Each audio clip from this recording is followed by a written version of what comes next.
बारी का इंतजार रखते हैं।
नमस्ते।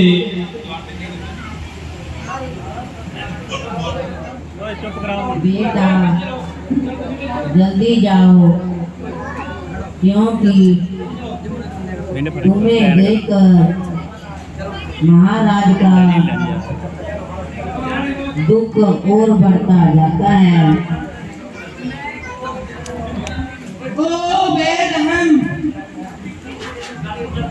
अभी तक तेरा कलेजा ठंडा नहीं हुआ।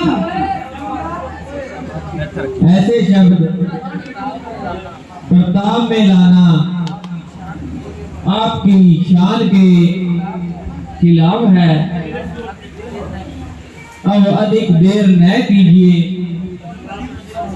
और प्रशंसा से विदा करने की आज्ञा दीजिए। अच्छा बेटा, ईश्वर तुम्हारा निगहबान है, परंतु दशरथ कुछ समय का मेहमान है। विश्वामित्र जी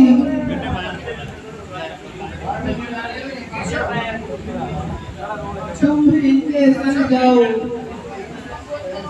और किस तरह से हो सके दिलासा देकर वापिस ले आओ।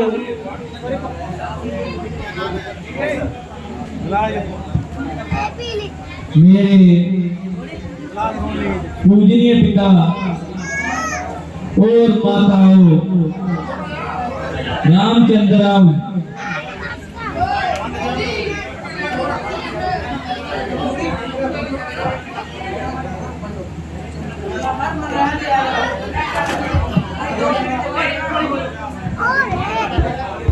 शांति शांति शांति। रवि रामचंद्र यहाँ से विदा होता है और कुछ समय के लिए आपके चरणों से जुदा होता है।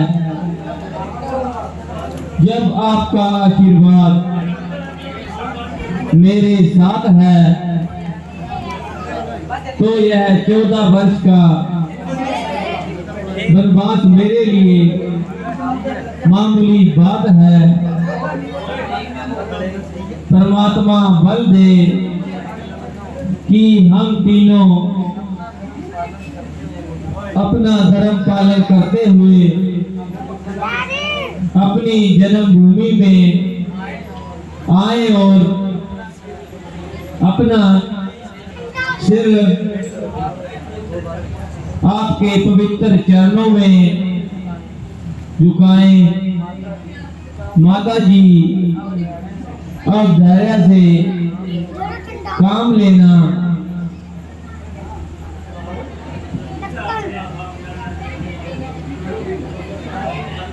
हम तो चले वनवास, हम वनवासी हो गए, छूटा अपना देश, हम वनवासी हो गए। हम तो चले वनवास, हम वनवासी हो गए, छूटा अपना देश, हम वनवासी हो गए। हम तो चले वनवास, हम वनवासी हो गए, छूटा अपना देश, हम वनवासी हो गए, छूटा अपना देश, हम वनवासी हो गए, छूटा अपना देश, हम वनवासी हो गए, छूटा अपना देश, हम वनवासी हो गए, वनवासी हो गए, वनवासी हो गए।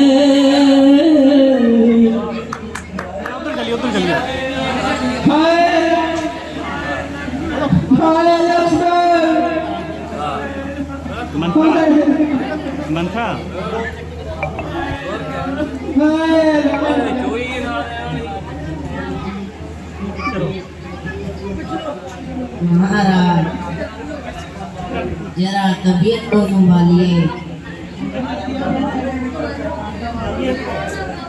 हाय राम, हाय राम, ओह बेहया, मैंने तेरा क्या बिगाड़ा था जो इस तरह मेरी जान लेने को आई है। बदली जी, आप जाइए और जिस तरह से हो सके रामचंद्र को वापस प्रयत्न कीजिए।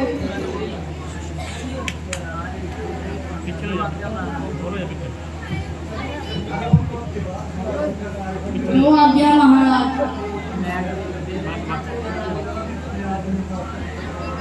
हे राम, हे लक्ष्मण, हे राम, हे लक्ष्मण।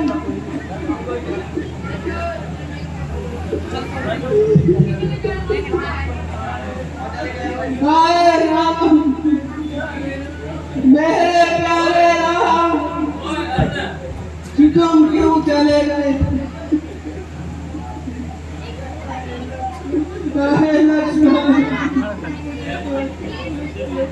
तुम मुझे छोड़कर चले गए।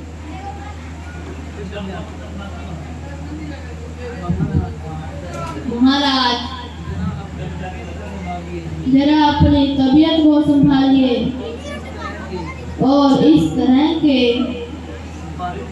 बातें मुंह से न निकालिए। प्रिय जी, मेरा समय निकट आ रहा है।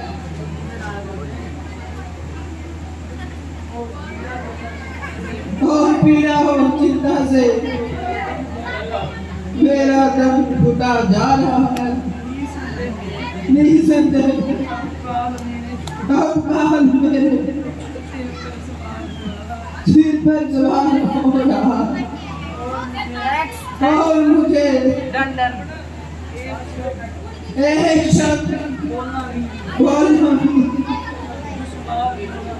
दुश्वार हो रहा है।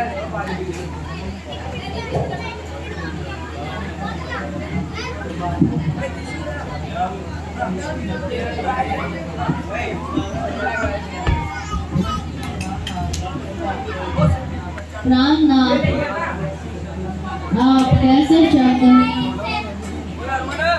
मुख से निकाल रहे हो और मुझको क्यों पापों के घड़े डाल रहे हो? आपका दर्जा मेरे लिए भगवान के बराबर है। यह दासी हर समय और हर हालत में आपकी ताबे फरमान है। आप मेरे सामने हाथ जोड़कर मेरे पापों को और भारी कर रहे हैं और मुझे नरक में धकेलने की तैयारी कर रहे हैं। अबू हे नाथ, मैं आपकी पता नहीं क्या तू बहुत का दरवाजा मेरे लिए बंद होगा। दया करो, अभी कुछ मैं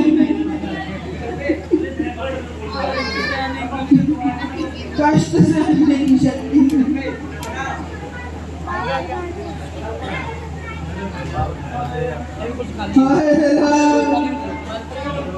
मंत्री मंत्री हाय राम, हाय लक्ष्मण।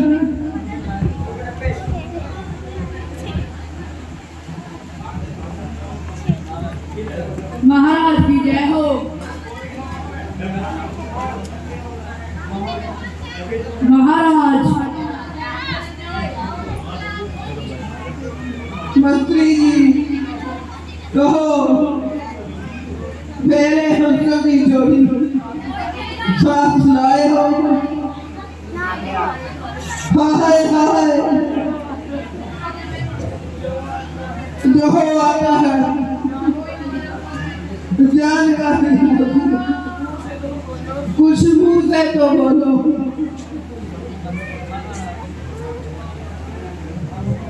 महाराज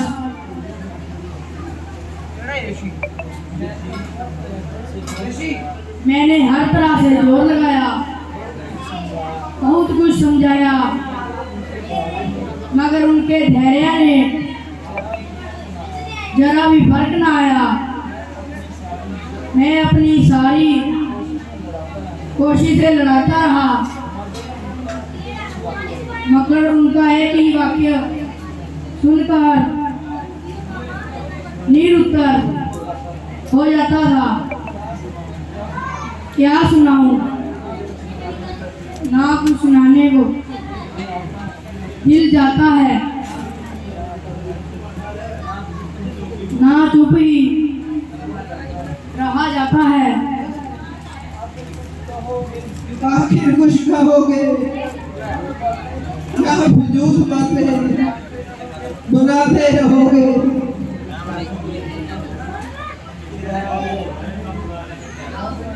भगवान जिस समय मैं आपकी आज्ञा अनुसार रथ लेकर उनकी सेवा में पहुंचा तो उन्होंने रथ में बैठने से इनकार कर दिया, बल्कि मुझे कहा कि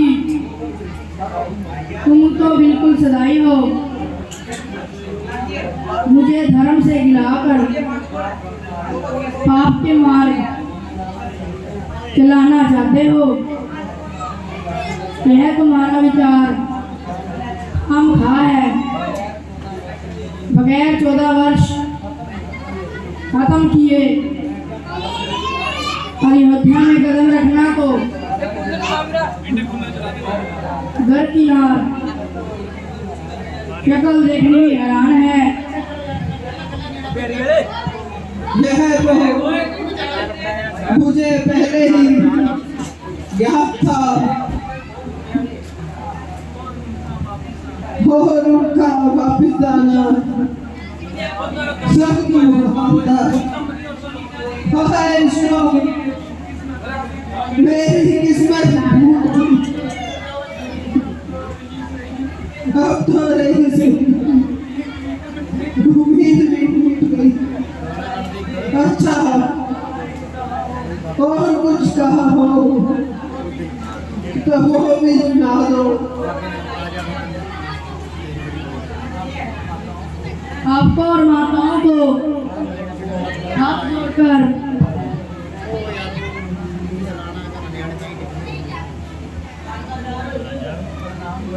प्रणाम किया और यह पैगाम किया कि मेरी माता कैकेयी को हरगिज कोई तकलीफ ना होने पाए और भरत को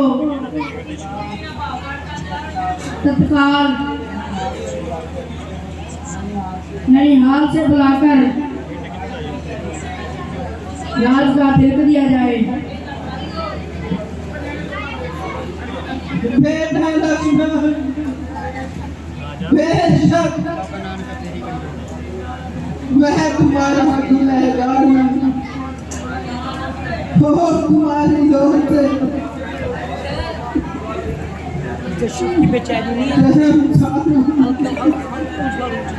मगर बेटा माफ करता हूँ क्योंकि इस दुनिया से भूल करने को तैयार हूँ। बेटा परमेश्वर दया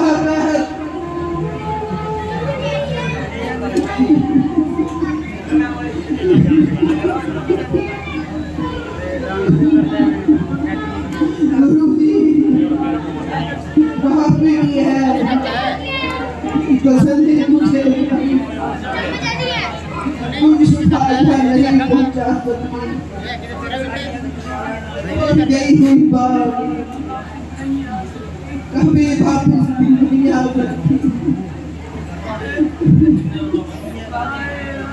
ना है राम ना है लक्ष्मण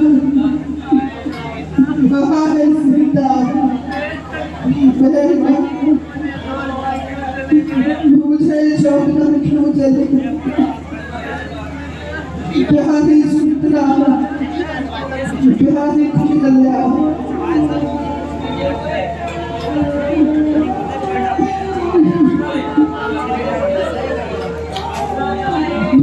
चाहता हूँ तुम्हारे प्यारे राम मैं चला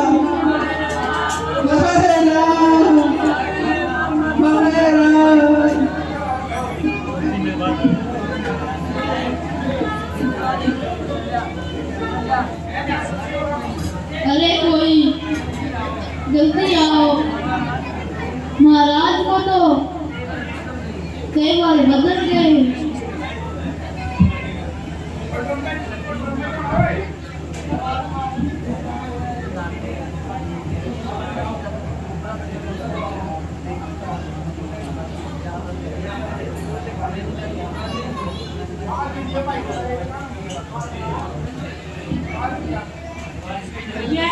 यह तो चल बसे।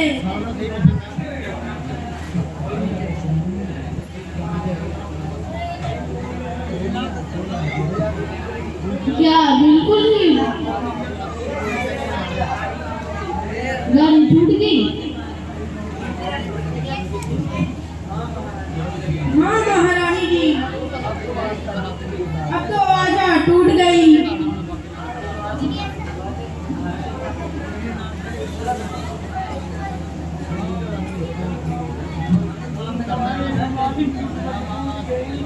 हमारी किस्मत टूट गई। राम राम राम, आप हमें किस सहारे छोड़ गए? देवियों सबर करो और जितनी जल्दी हो सके भरत को खबर करो। प्राणनाथ हमें क्यों छोड़ गए? प्राणनाथ हमें क्यों छोड़ गए? कारण तो अवश्य है, मगर मुझसे ऐसा सीधा लगते हो।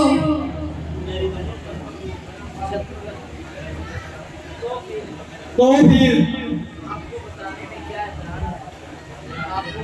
आपको बताने में क्या इतराज है? शत्रुघ्न जी, भला आपसे भी कोई कौशिका राज है? तू बिना कर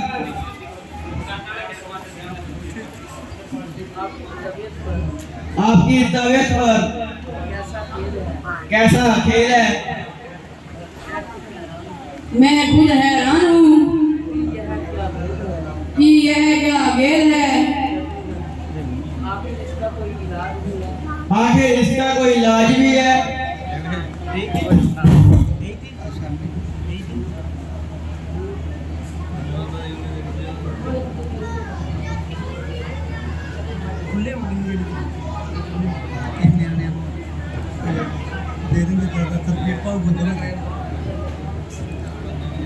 महाराज आपको जल्दी बुलाया है।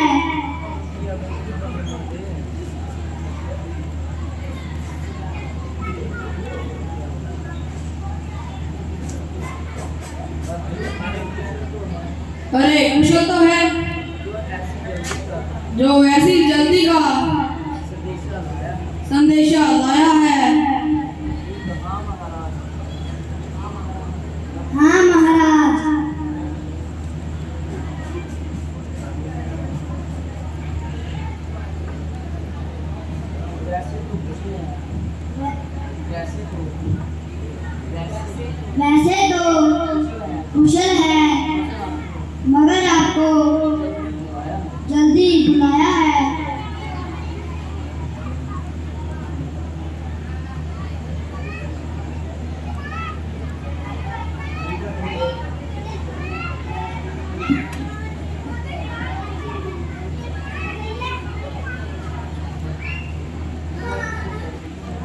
पिताजी को प्रसन्न है?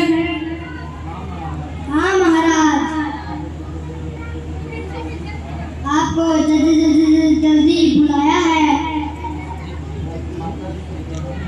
माता जी को प्रसन्न है? हाँ महाराज,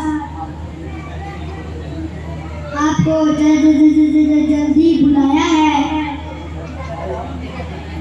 भाई रामचंद्र जी व लक्ष्मण जी तो खुश हैं? हाँ महाराज, आपको जल्दी बुलाया है। तू सीधी तरह हमारी बात का जवाब क्यों नहीं देता?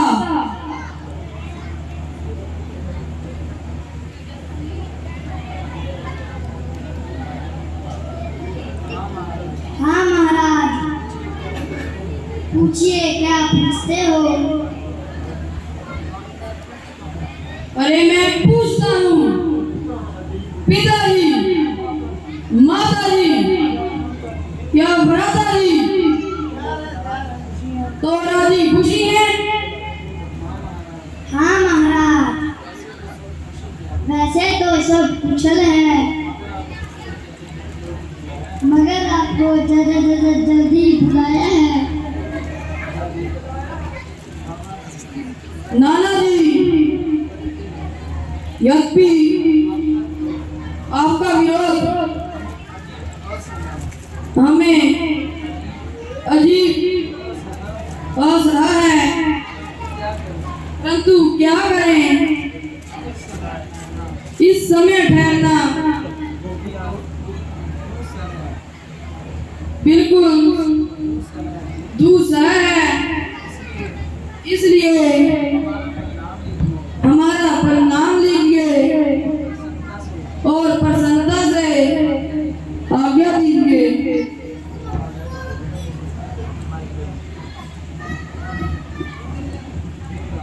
बेटा, यदि मैं तुमको एक क्षण के लिए भी अपनी आंखों से दूर नहीं कर सकता, मगर इस वक्त मजबूर भी नहीं कर सकता, जाते ही अपनी कुशलता की खबर पहुंचाना और अधिक इंतजार न बिताना।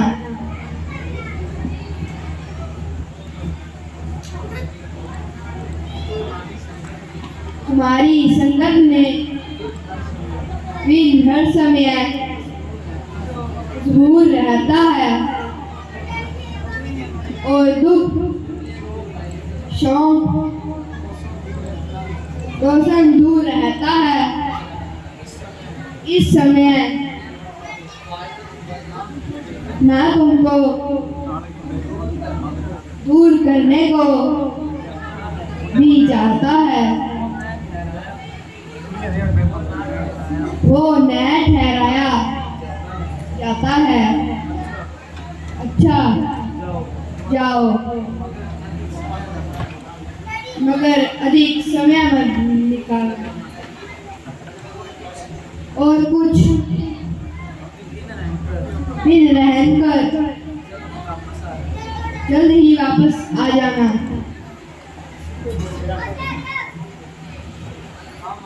हाँ महाराज, मैं भी यही कहता हूँ कि आपको जल्दी बुलाया है। नाना जी, अब आज्ञा दीजिए और हमारा अंतिम प्रणाम लीजिए।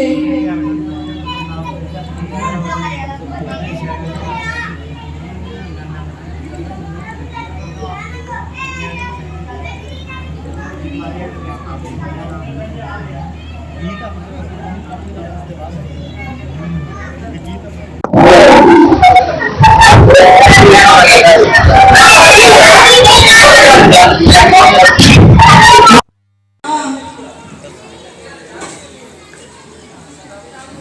सदा खुश रहो मेरे लाल बेटा।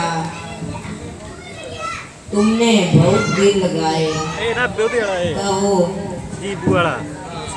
तुम्हारे नाना मामा तो रानी है।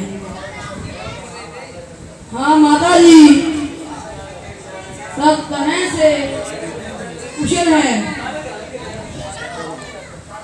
मगर अब तक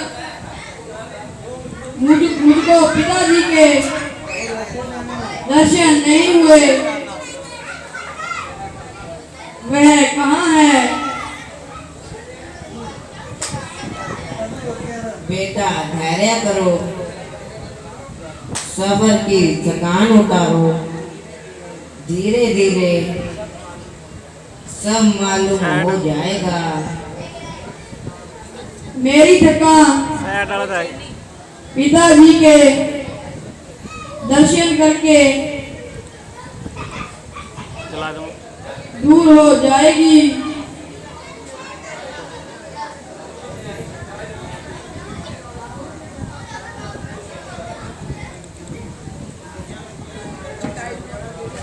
पहले थोड़ा कुछ खा लो, फिर धीरे धीरे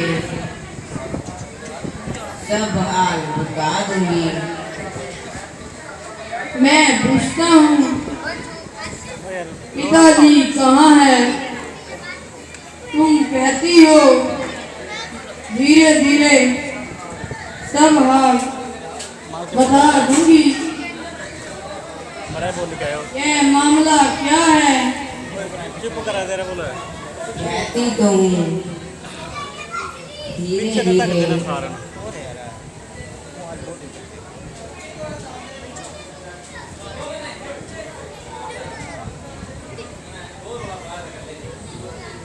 धीरे धीरे सब हाल बता दूंगी। आश्चर्य है,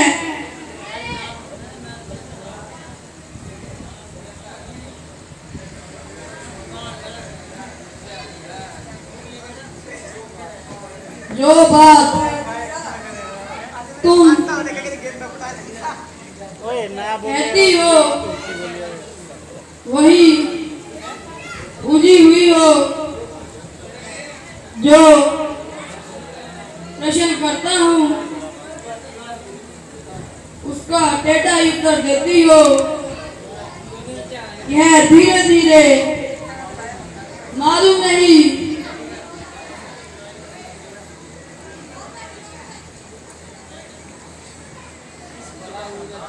किस बला का नाम है।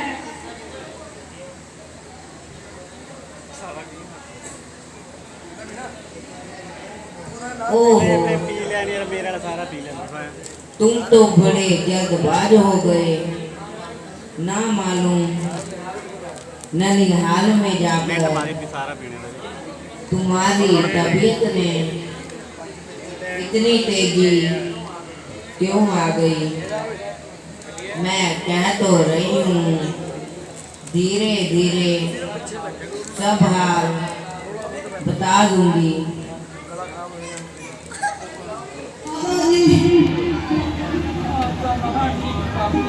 आपका कहानी वापिस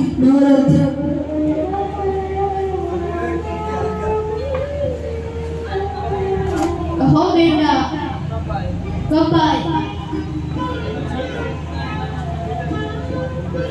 बेटा चुप क्यों हो? कुछ मुंह से तो बोलो। क्या मुझसे रूठे हो?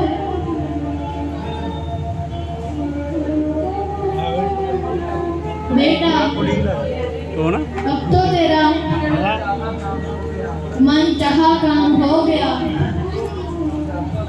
जो कुछ तू चाहता था वह तुझे मिल गया और रामचंद्र का कांटा भी तेरे दिल से निकल गया। कहो अब इस बात का विचार है। अब तुम ही अयोध्या का मालिक इख्तियार है। हाँ, यदि मेरी सूरत नहीं सुहाती तो मुझे जिंदगी खुद ही नहीं भाती, मगर क्या करूं, यह बेशरम जान भी निकलने को नहीं आती।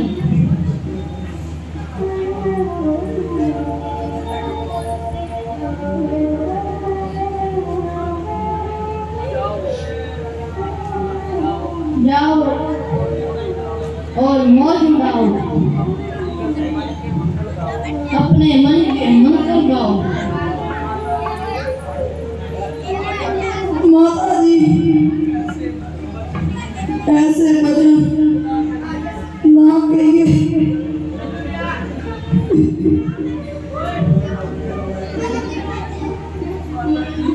माता जी, मेरा इसमें क्या कसूर है? मुझे तो कुछ मालूम ही नहीं था। अब हमारे साथ चलिए, हम मिलकर भैया रामचंद्र को वापिस लाने की हर कोशिश करेंगे। चलिए माता जी। हाँ बेटा, यही सही रहेगा।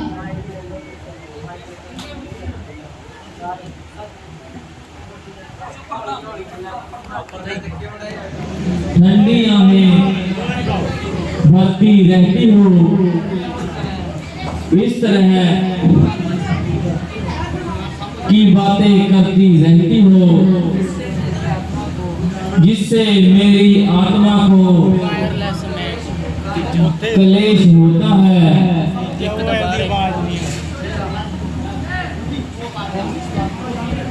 नहीं स्वामी जी, मुझे कष्ट का थोड़ा सा भी ख्याल नहीं। केवल माता जी की वृद्ध अवस्था का ख्याल आ गया था और यूं ही बैठे बैठे मलाल छा गया था। लक्ष्मण, आप इस जंगल के जानवर क्यों इस तरह डर खा रहे हैं और ऐसी तेजी से भागे आ रहे हैं?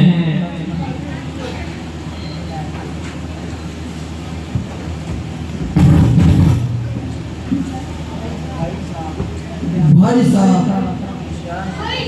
होशियार हो जाओ। सूर्यवंशी झंडा वायु में लहरा रहा है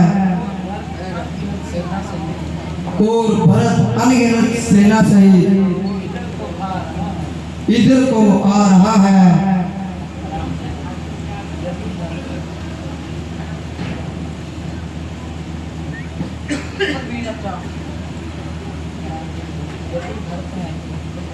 यदि भरत है तो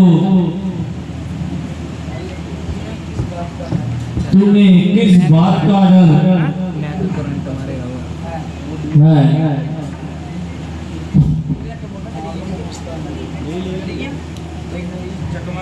मालूम होता है कि अभी तक उसकी तबीयत में शर है।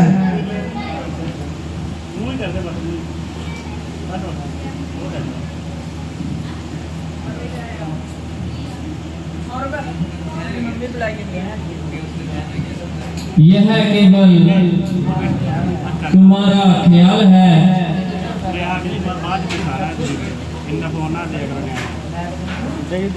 टिकदी जाना 2-4 दिन ना 2-4 दिन जिद करेंगे फोन टिकी जाना बाद में जिन्हें उधर है जिन्ना इन्ना फोन से 2 घंटे सिर पर चढ़ा आ रहा है देख सामने दिन तक कोई नहीं और इधर आपका कोई नहीं है यह हाल है तंग होना देखा मैं तंग तो होना ही हूं क्या भरत से मुझे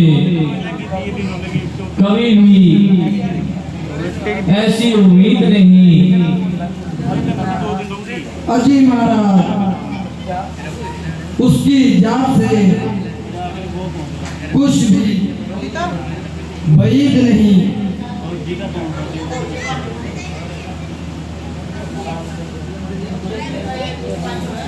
मुझे दृढ़ निश्चय है कि भरत का ऐसा गिरा हुआ ख्याल नहीं।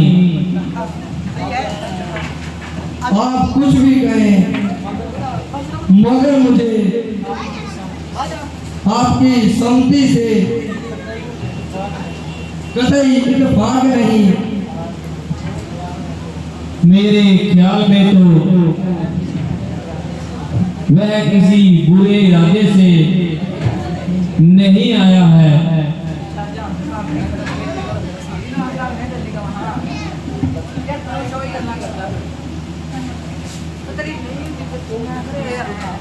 तो इतनी सेना भैया भैया भैया भैया भैया क्या झक मारने के लिए साथ आया है? भैया है भैया कोई बात नहीं। भैया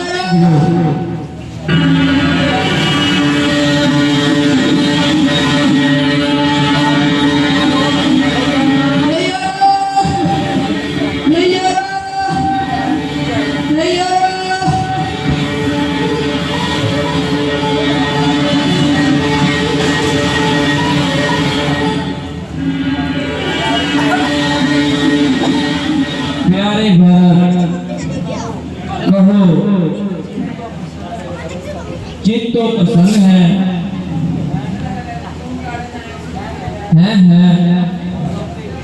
तुम रोते क्यों हो? आखिर कोई कारण तो बताओ, कुछ हाल तो जताओ। मेरे पुष्ट पला मेरी दाई बुझा बताओ तो क्या रंज पहुंचा, क्यों इतने परेशान हो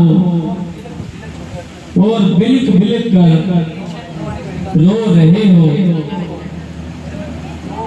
ओहो, तुम्हें तो बच्चों को भी मातित कर दिया। मेरे प्रिय, मैं तुम्हारी यह हालत किन आंखों से देखूं? मैं तो यदि कभी सपने में भी तुमको उदास देख लेता था तो पसीने से तरबतर हो जाता था। आप इस तरह वनों में हमारे पीछे क्यों आए हो? आपको अयोध्या का राज संभालना चाहिए था।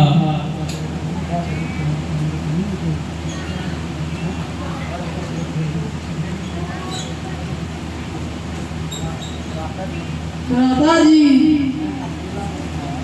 मैं अकेला नहीं आया हूँ, मेरे साथ तीनों माताएं, विशिष्ट जी और सेना भी आई है। वह देखिए पीछे पीछे आ रहे हैं।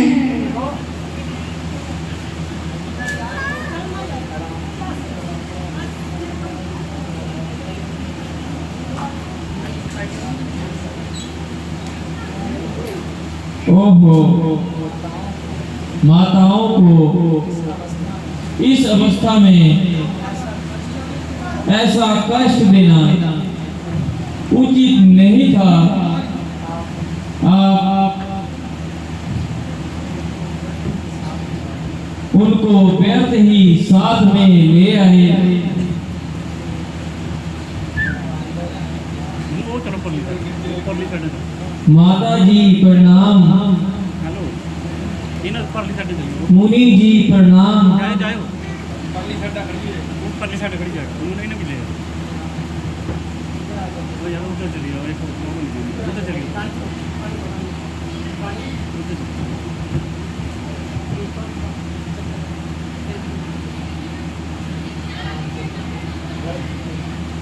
भरत जी, मैं तुमको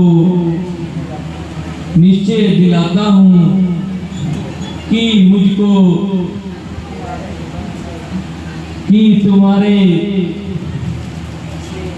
तुम्हारे से कोई शिकायत नहीं, ना माता के कहीं पर कुछ अफसोस है।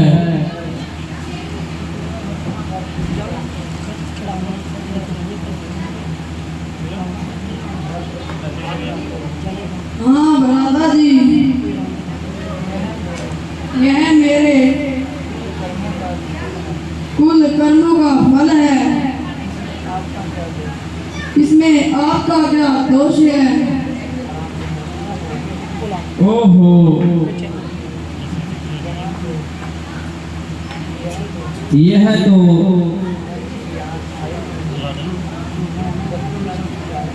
शत्रुघ्न जी भी आए हैं।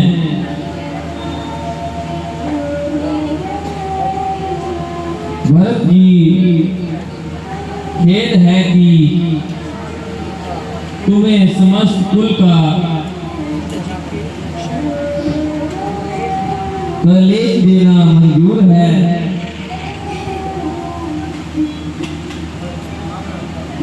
हाँ भ्राता जी, यह सब मेरा ही कसूर है।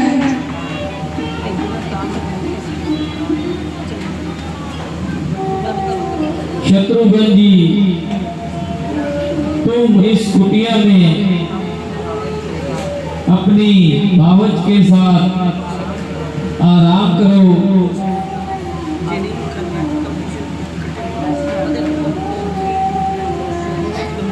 जैसी आज्ञा हो।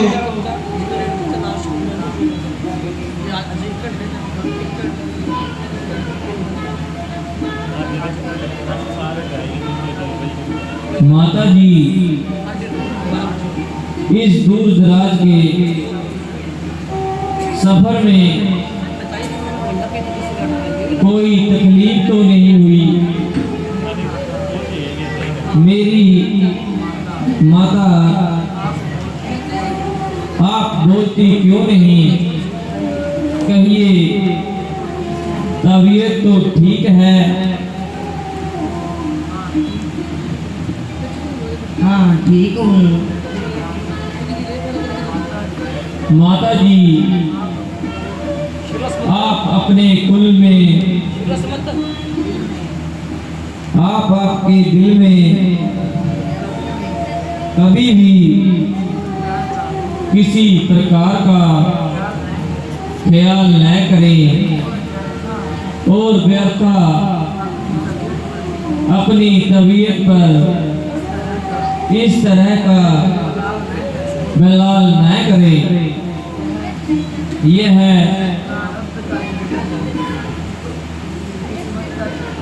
किस्मत का चक्कर है। गुरु सामने आना था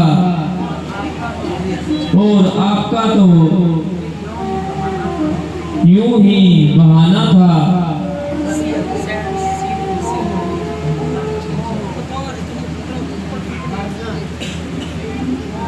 ओहो कैसी करीब है बेचारी के मुंह में जुबान भी नहीं है।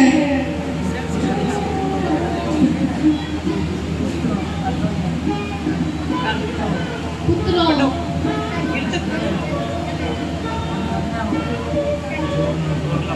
तुम धन्य हो और मैं धन्य हूँ जो तुम्हारा चांद सा मुखड़ा दोबारा देखा, मगर शौक की वह बेचारे अंत समय में भी तुम्हें ना देख सके। है माता जी, यह क्या कहा? हाँ बेटा, जब तुम्हारे सिर पर पिता का साया नहीं रहा,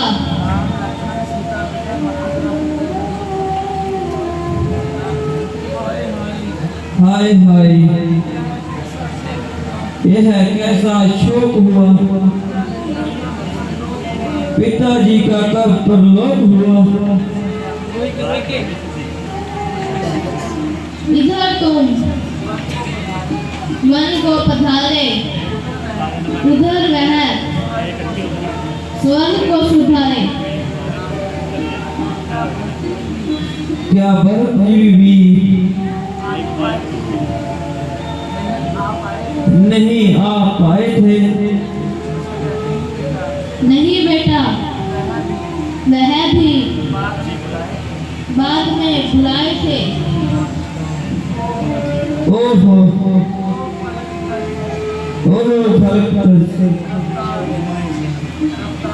लगता तू घर से निकाल कर भी हमको सताता रहा। आए अफसोस कि पिताजी का साया भी तुम्हारे से गिर जाता रहा।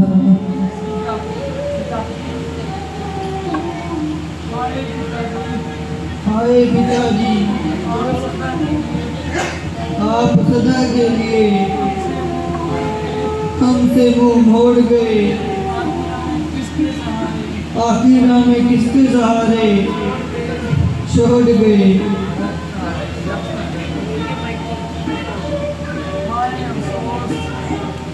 हाय अफसोस,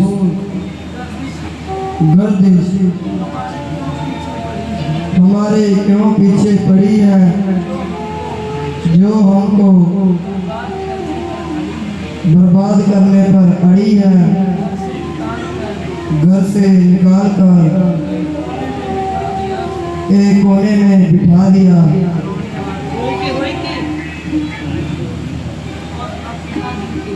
और अब पिताजी के प्रेम का हाथ भी सिर से उठा लिया।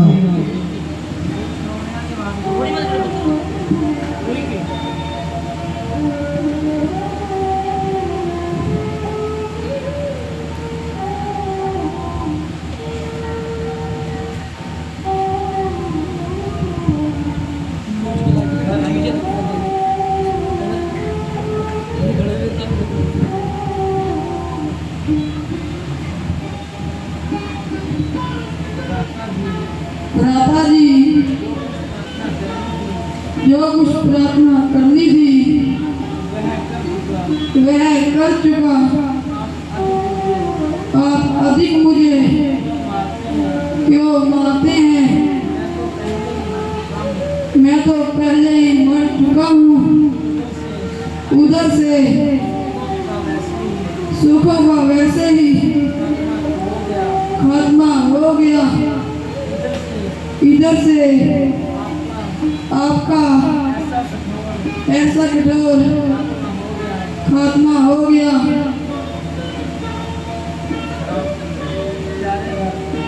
प्यारे भरत, तुम्हारा प्रेम जो कुछ मेरे साथ है उसे मैं खुद जानता हूँ और तुम्हारे दिली अभिप्राय को भी अच्छी तरह से जानता हूँ, मगर क्या करूँ, शास्त्रों की आज्ञा के अनुसार धर्म की पाबंदियों से मजबूर हूँ। इसीलिए 14 वर्ष के लिए तुम्हारी नजरों से दूर हूँ।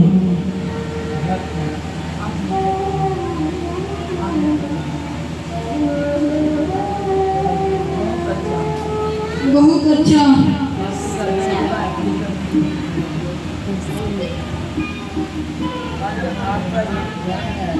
अगर आपका यही धर्म है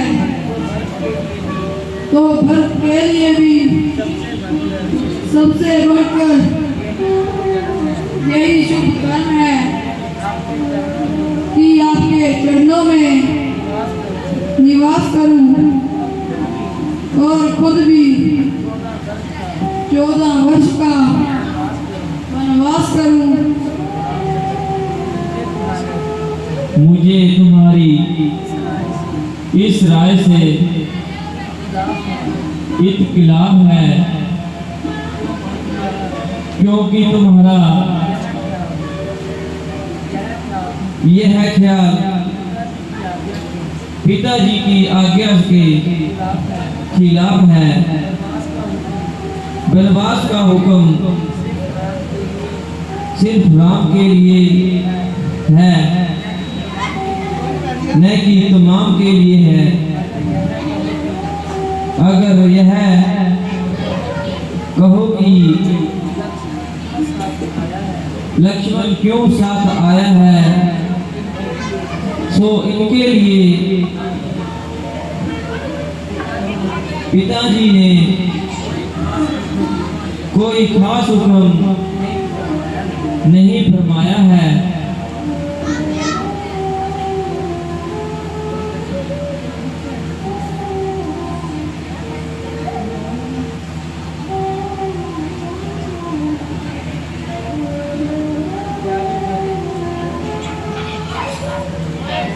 प्यारे भरत, परमेश्वर की कृपा से हमारा खानदान बिल्कुल बेदाग रहा है और दुनिया में एक रोशन चिराग रहा है। उचित तो यही है कि तुम अयोध्या को लौट जाओ, पर इस मामूली सी बात के लिए अपने कुल को दाग न लगाओ। अच्छा, माता कौशल्या जी जो हुक्म दें वह तो इंसाफ है। हाँ हाँ, मुझे उनके हुक्म से कब इनकार है। माता जी, अब आप हमारा इंसाफ कर दें और इस मामले को साफ कर दें। मेरे बच्चों, मेरी खुशी इसी में है कि तुम दोनों अपने अपने धर्म का पालन करो। बस यह फैसला बड़ा माकूल है। माता जी का हुक्म मुझे कबूल है। अब आपका अधिक हट करना फिजूल है। भाई है तुम्हारी भूल है, बल्कि माता जी का फैसला तो मेरे अनुकूल है, क्योंकि पिताजी की आज्ञा का पालन करना ही धर्म का पहला असूल है।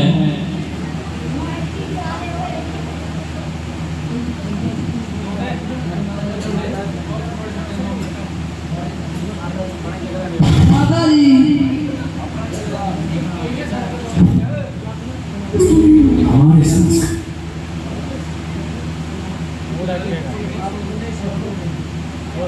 आप खुले शब्दों में कह दीजिए, इस झगड़े को खत्म कीजिए। बेटा, तुम दोनों कुशल्य के नेत्र हो और मेरे होनहार पुत्र हो। अच्छा था कि तुम आपस में फैसला कर लेते और मुझे तकलीफ ना देते, किंतु अगर मेरे मुंह से कहलवाते हो और साफ शब्दों में ही सुनना चाहते हो, तो 14 साल के लिए भरत अयोध्या में निवास करे और रामचंद्र वनवास करे। धर्म के मुकाबले मैं कुशल्या झूठ न बोलेगी और व्यर्थ अपनी जान पर पत्थर ना जोड़ेगी। भरत जी, अब इस झगड़े को दूर करो और अपनी माता कौशल्या की आज्ञा मंजूर करो। हाय क्या करूं, भरत को हर तरह से मजबूर किया जा रहा है और जबरदस्ती आपके चरणों से दूर किया जा रहा है। बहुत अच्छा, आप इतनी कृपा कर दीजिए कि अपनी कड़ाव मुझे दे दीजिए। इनको अपने साथ ले जाऊंगा और इन्हीं से तब अयोध्या को सजाऊंगा। मगर इस बात का ख्याल करें कि अगर 14 साल से एक दिन भी अधिक लगाएंगे तो भरत को जीवित न पाएंगे।